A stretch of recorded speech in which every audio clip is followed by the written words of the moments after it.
First Aravinda అనే title వెళ్తే ఎలా ఉంటుంది అంటే ఇందులో హీరోయిన్ పేరు కదా అది.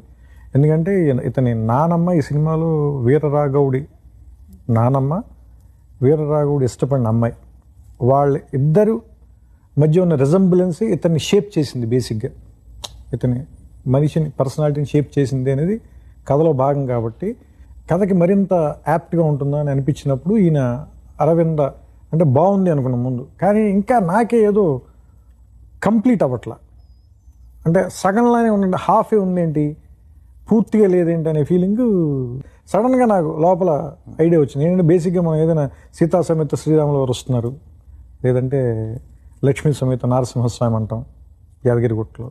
అంటే ఎవరినైనా బేసిక్గా యాక్చువల్ ఐడియా ఏంటంటే ఒక ఉగ్ర స్వరూపాన్ని కూల్ డౌన్ చేయాలంటే పక్కన అమ్మవారిని పెడతాం. బేసిక్గా ఆయన కామ్ డౌన్ చేయాలంటే, ఇప్పుడు నరసింహస్వామిని కామ్ డౌన్ చేయాలంటే ఆయన ఆపడం ఎవరి వల్ల కాల.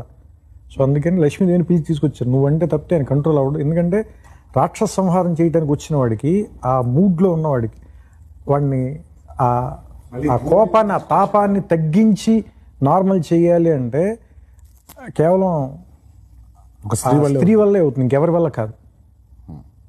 సో ఇంత ఉగ్రంగా ఉండేటువంటి వీరరాఘవుడిని రాఘవుడిగా మార్చాలి అంటే అరవింద కరెక్ట్ కదా. అందుకని అరవింద సమేత వీరరాఘవ.